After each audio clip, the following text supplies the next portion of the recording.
चलो। राधे राधे महाराज जी। जी ये सभी जो बैठे हैं जिन्होंने प्रश्न पूछे ये सभी मेरे विद्यार्थी हैं।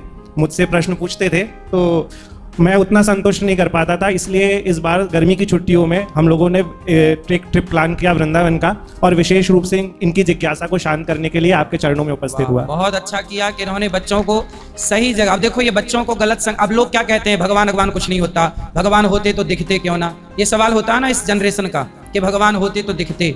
अरे भाई, आप में से किसी का ये सवाल है कि भगवान है तो दिखते क्यों नहीं है किसी का सवाल? आपको कन्फर्म है दिखते हैं भगवान? आपने देखा? इसके यही प्रश्न होते हैं महाराज जी कि बात कर। मतलब इसका ये रहता है कि मतलब जब सब चीजें हमको कर्म से ही मिलती हैं, अगर हम पढ़ाई नहीं करेंगे तो हमको नंबर नहीं मिलेंगे। तो फिर क्या सवाल है? भगवान है तो दिखते क्यों नहीं, ये सवाल है आपका? जी सर। पूछो एक बार फिर से। महाराज जी, अगर भगवान है तो दिखते क्यों नहीं? आपके शरीर में कभी दर्द हुआ? कमर में, पेट में, पीठ में?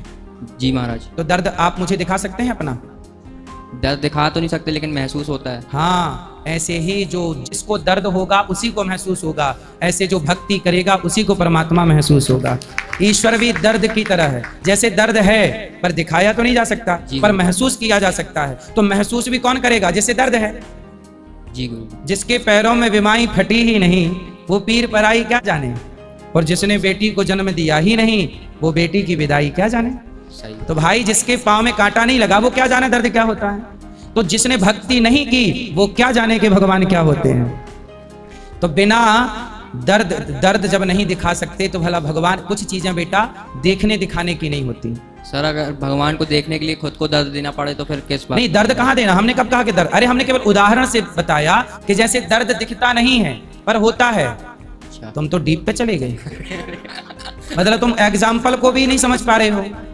जब तुम एग्जाम्पल समझ नहीं पा रहे हो तो फिर क्या समझाएं तुम्हें।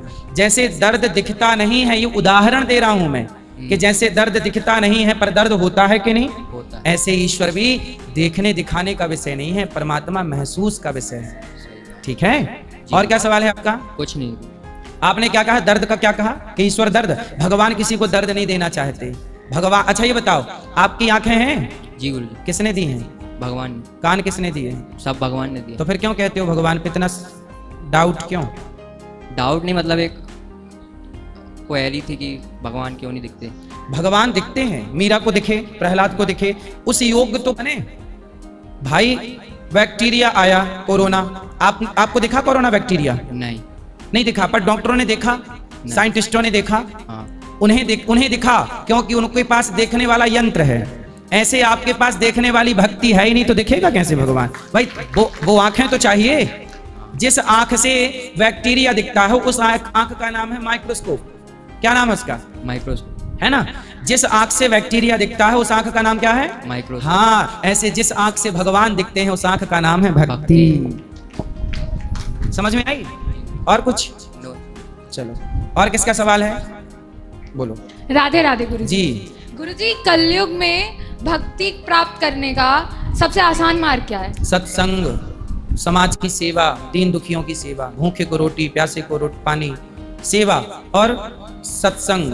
केवल कथाएं सुनना। अभी देखो इतनी देर से हमने सत्संग किया, सुनाया बच्चों को। हाँ। समझ में कुछ तो आया ना आपके? हाँ। 10 मिनट में बहुत कुछ समझ में आ गया। तो रेगुलर सत्संग करोगे तो कितना कुछ समझ में आ जाएगा, फिर सारे डाउट समाप्त ही हो जाएंगे। इसलिए सत्संग, सठ सुधरहि सत्संगति पाई। क्लियर? और कुछ? नहीं।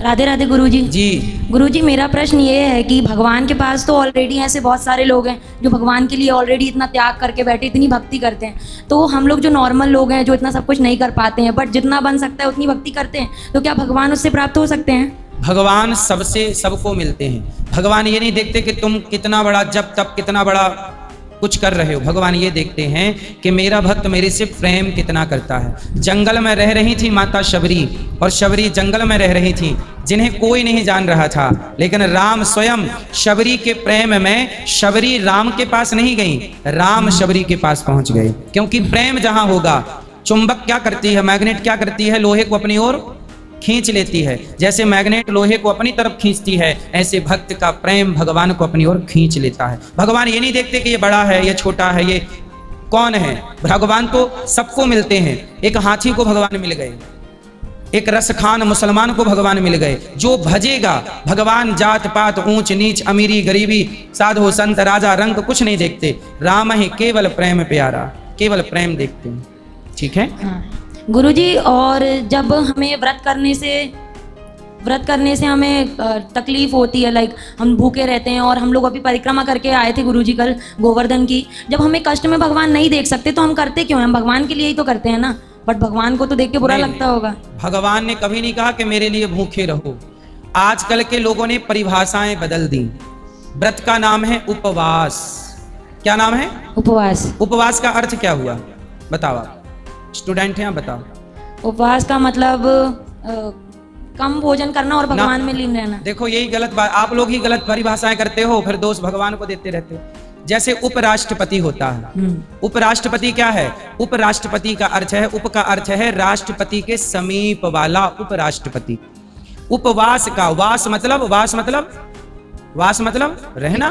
तो हम ईश्वर के समीप रहें, हम ईश्वर के करीब रहें अपने मन से, यही उपवास है। लेकिन अब लोग रोटी छोड़ देते हैं, उसे कहते हैं हम उपवास हैं। ईश्वर के करीब पहुंचने का नाम उपवास है। भगवान में इतने डूब जाओ, इतने खो जाओ कि खाने पीने का ध्यान ही ना रहे। हम आज भगवान में इतने डूब गए कीर्तन चिंतन में कि कब दिन निकल गया पता ही नहीं लगा। इसका नाम उपवास है। इसका नहीं कि रोटी छोड़ के बिस्तर पर लेटे हैं कि जागेंगे तो भूख लगेगी। उपवास का मतलब है ईश्वर के करीब जाना, ईश्वर के और निकट पहुंचना। और गुरुजी परिक्रमा, उसमें भी तो मतलब कष्ट होता है ना, जैसे हम तो लोग। कौन बोलता है आपको कि जबरदस्ती करो? वो तो भगवान का भक्त अपने मन से करता है, जिसकी जो श्रद्धा है। भगवान थोड़ी बोलते हैं कि तुम लगाओ परिक्रमा। कब बोला भगवान ने? नहीं गुरुजी, बोला नहीं, लेकिन करते हैं ना। और भाई लोग करते हैं। ये बताओ, आप जब पैदा हुई थी तो आपकी माँ को कष्ट हुआ था कि नहीं? हुआ था गुरुजी। हुआ था। बिना कष्ट के जब तुम्हें बच्चा नहीं मिलता, प्रसव की पीड़ा का कष्ट उठाना पड़ता है। जब बिना कष्ट के तुम्हें बच्चा नहीं मिलता तो भगवान की भक्ति में थोड़ा सा कष्ट होगा तो भक्त को उठाना पड़ता है, क्योंकि बिना कष्ट के क्या मिलता है बताओ? तो गुरुजी इससे भगवान खुश होते हैं? भगवान नहीं कहते कि तुम कष्ट उठाओ, परंतु भगवान कहते हैं कि मेरे से प्रेम तो कर। अब तुम प्रेम कष्ट पाके करो या बिना कष्ट के प्रेम करो। भगवान ये नहीं कहते तुम कष्ट उठाओ, भगवान ये कहते हैं मेरे से प्रेम। अब प्रेम करने में कष्ट है? बोलो हाँ कि नहीं? है गुरुजी, हाँ। प्रेम करने में क्या कष्ट है? गुरुजी प्रेम करने की भी सबकी अपनी अपनी तरीके होते हैं ना। हाँ। जैसे अब प्रेम कर रहे हैं तो उपास रख रहे हैं, शायद भगवान खुश हो जाए। परिक्रमा कर रहे हैं, भगवान खुश हो जाए। उनको तो वो प्रेम से जो करे भक्त भगवान को सब प्रेम से छिलके खिलाए। वेदुरानी ने तो छिलके खाए कि नहीं? प्रेम से जूठे बेर खिलाए, जूठे बेर भगवान खाए कि नहीं? प्रेम से सुदामा जी ने सूखे चावल दिए, खाए कि नहीं? अरे भगवान कब कहते हैं कि हमारे लिए तुम कष्ट उठाओ? भगवान कहते हैं आप खुश रहो, बस मेरे से प्रेम करो। अब आप देख लो, प्रेम करो बस। ठीक है गुरुजी। समझ में आई? पहले बात करो, क्या समझ में आया? समझ में आ गया गुरुजी, भगवान केवल प्रेम से प्रसन्न होते हैं। और बाकी जो अफवाह आप लोग फैला देते हैं कि भगवान इस थोड़ी दर्द देना चाहते हैं, लोग आप लोग कहते हैं परिक्रमा करते हैं भगवान। अरे भगवान का भक्त भाव से जो करता है भगवान को अच्छा लगता है। सब भक्त का हर भाव भगवान स्वीकार करते हैं। चलो नेक्स्ट। राधे राधे गुरुजी। जी मैं नीट की तैयारी करता हूँ। तो गुरुजी मैंने 3 साल मेहनत की और इस साल मैंने एग्ज़ाम भी दिया और 3 तारीख को, बट मेरा एग्ज़ाम भी अच्छा गया और मेरे 600 के ऊपर नंबर बन रहे थे। तो गुरुजी लेकिन इस साल मेरा पेपर लीक हो गया। चलो गुरुजी मेरी सालों की मेहनत बर्बाद हो गई। नहीं तो अभी आपकी मेहनत तो है, अगले महीने फिर हो जाएगा पेपर। जी लेकिन सर लेकिन उस तरह पेपर जाता है कि नहीं ये तो कंफर्म नहीं है। नहीं अभी और पढ़ लो, टाइम मिल गया पढ़ने का। जो आया वो तो याद है और उसी फ्लो से पढ़ाई करते रहो। सर इसमें गलती किसकी है? मेरी है कि सिस्टम की गलती है या फिर किस्मत की गलती? भ्रष्टाचार। यहाँ भारत है अपना, 100 में से 99 बेईमान, फिर भी मेरा भारत महान। जी गुरु। हमारा भारत महान है। यहाँ एग्जाम होते ही पेपर लीक की खबर आ जाती है। महान है देश। यहाँ सिस्टम अब क्या किसको कहोगे आप? भ्रष्ट, ऊपर से नीचे तक भ्रष्टाचार में लिपटा हुआ है भारत। जैसे जलेबी चाशनी में डूबी है, ऐसे भारत भ्रष्टाचार में डूबा है। कौन बात करे? इसलिए कहता हूं आप लोग पढ़ लिख के आप लोग नेता बनो, आप लोग देश के प्रधानमंत्री और राष्ट्रपति बनो और देश की व्यवस्था बढ़िया करो ईमानदारी से। तुम ना भ्रष्टाचार करने लगना नेता बनने के बाद। नहीं गुरुजी नहीं करेंगे। नहीं करोगे? नहीं। खाओ माँ कसम नहीं करोगे भ्रष्टाचार? नहीं खाएंगे। ठीक है। गुरुजी एक और प्रश्न था कि भगवान पर विश्वास या फिर खुद पर मेहनत, इन दोनों में से बड़ा कौन है? चिड़िया को उड़ने के लिए कितने पंख चाहिए? जी गुरुजी, दो। ऐसे एक पंख है आपकी मेहनत जी और एक पंख है ईश्वर पर भरोसा। तो आपकी मेहनत और भरोसा जब दोनों मिलेंगे तब लंबी उड़ान भरी जाएगी। इसलिए ईश्वर पे भरोसा भी और मेहनत भी। तो मेहनत भी जरूरी होती है। कर्मण्येवाधिकारस्ते मा फलेषु कदाचन। कर्म जरूरी होता है, मेहनत करो मन लगा के, पर भरोसा ईश्वर पे रखना। ईश्वर पे भरोसा ना रखने का कारण बताओ। जी भरोसा रखना सही है कि गलत है? सर रखना चाहिए। हाँ रखना चाहिए, वही तो हम भी कह रहे हैं। जी गुरुजी, धन्यवाद गुरुजी। खुश रहिए। राधे राधे गुरुजी। जी गुरुजी मेरा प्रश्न है कि सबसे बड़ी विपत्ति क्या है और सबसे बड़ी संपत्ति क्या है? ईश्वर को भूल जाना ही सबसे बड़ी विपत्ति है और भगवान का स्मरण बनाए रखना ही सबसे बड़ी संपत्ति है। तो महाराज जी जैसे विपत्ति आती है तो हमारा चिंतन बिल्कुल गाढ़ हो जाता है, और जैसे कि भगवान को भूल जाते तो उतना हमको वो नहीं होता है। भगवान को क्यों भूलना है? तो महाराज जी जब विपत्ति आती है तो उसका चिंतन बिल्कुल गाढ़ होता है। क्या विपत्ति आ गई आप पर? महाराज जी आती है वो तो। किस पर नहीं आई विपत्ति, नाम बताओ। वो तो सब पे ही आती है। फिर जब सब पे आती है तो आप पे भी आएगी, तो भाग क्यों रहे हो? विपत्तियों से भागो मत, विपत्ति का सामना करना होगा। तो महाराज जी ऐसी स्थिति में भगवान का चिंतन कैसे करें कि भूले नहीं? भगवान का चिंतन ऐसे करो, देखो भगवान का चिंतन करने का सबसे सही तरीका मैं आपको बताऊं। जी महाराज जी। आप जब भी पुष्प देखते हो गुलाब का, जी महाराज या जी। कोई भी पुष्प, जी या कुत्ता या बिल्ली या पेड़ या पौधा या नदी या तालाब, जी जब भी देखा करो किसी वस्तु को, माना कि ये गुलाब है, माना कि ये गुलाब है, जब गुलाब को देखो तो आप क्या देखते हैं गुलाब में? उत्तर दो। कली देखते हैं महाराज। हैं? गुलाब का फूल कली देखते फूल हैं। देखते हो ना? जी। आज से फूल नहीं देखना, आज से गुलाब में ये देखो कि वाह गुलाब, जब तू इतना सुंदर है तो तुझे इतना सुंदर बनाने वाला परमात्मा कितना सुंदर होगा। तो गुलाब को देखो तो गुलाब में परमात्मा का दर्शन कि उन्होंने बनाया है। स्त्री को देखो तो स्त्री में परमात्मा का दर्शन कि स्त्री इतनी सुंदर तो भगवान कितने सुंदर, पुरुष इतने सुंदर तो भगवान कितने सुंदर, चिड़िया इतनी सुंदर तो भगवान कितने सुंदर, नदी इतनी सुंदर तो भगवान कितने सुंदर, समुद्र इतना सुंदर तो भगवान कितने सुंदर, पहाड़ इतना सुंदर तो भगवान कितने सुंदर। संसार की जो वस्तु देखो उस वस्तु में परमात्मा का दर्शन करना चाहिए कि हे प्रभु आपकी रचना इतनी सुंदर है, आप कितने सुंदर होंगे। जी महाराज। महाराज जी मेरा एक प्रश्न ये और है। ईश्वर को याद रखने का सबसे आसान तरीका है। जी महाराज। महाराज जी जीवन का लक्ष्य क्या होना चाहिए? जीवन का लक्ष्य होना चाहिए राष्ट्र की, समाज की सेवा। तो महाराज जी समाज की सेवा कैसे करें? आपकी माँ है, जी महाराज जी। माँ की सेवा करो। जी। पिता है, जी। पिता की सेवा करो। पत्नी है, नहीं अभी। शादी करके पत्नी का ख्याल, अच्छे पति बनना, ब्रांडेड, चाइना ना बन जाना कि भाग जाओ कभी भी, जी महाराज। मारा पीटी करो। अच्छे पति बनो, अच्छे पुत्र बनो, अच्छे पिता बनो, जी महाराज। अच्छे भाई बनो, अच्छे दोस्त बनो, बस हो गई भक्ति, हो गया जीवन सार्थक। आजकल व्यक्ति अच्छा पति नहीं बन पा रहा, पत्नी के होते हुए पड़ोसन में ताक झांक चल रही है। जी महाराज जी। तो अच्छे पति नहीं बन पा रहे, अच्छा पुत्र नहीं बन पा रहा। जी। आपको क्या बनना है? समाज की सेवा क्या है? अच्छा पति जो है जी महाराज। क्या वो सेवा नहीं कर रहा है?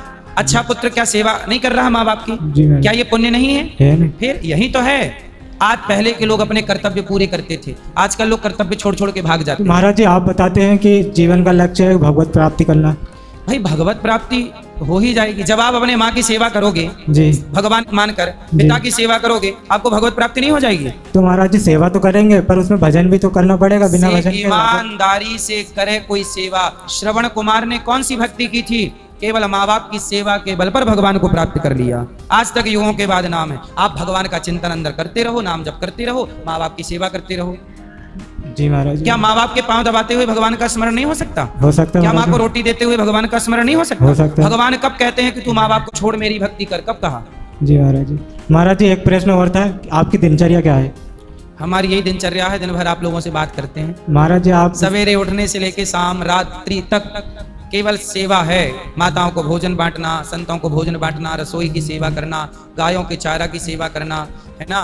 दिन भर अभी एक गौशाला, नंदियों के लिए हम नंदीशाला बना रहे हैं, वहीं से देख के काम धाम देख के आए क्या काम चल रहा है, और दिन भर देखते हैं क्या काम यहाँ चल रहा है, क्या काम कहाँ गलती हो रही है, कहाँ झाड़ू लगी, कहाँ झाड़ू नहीं लगी, क्या व्यवस्था हुई, क्या नहीं हुआ, सब देखना, पूरा मैनेज करना पड़ता तो है। महाराज जी इतने काम करते हो, आप इतने पॉजिटिव रहते हो।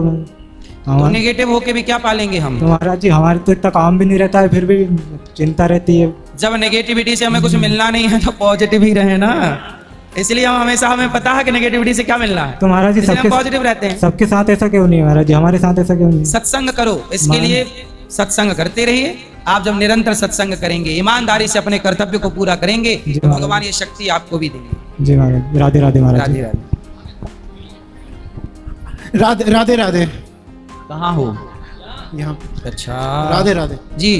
मैं अलवर राजस्थान से आपके पास आया हूँ। उससे पहले मेरी बच्ची 1 तारीख को आपके पास आई है आपके दर्शन के लिए। मेरी 28 साल की बेटी नैन्सी डुडेजा।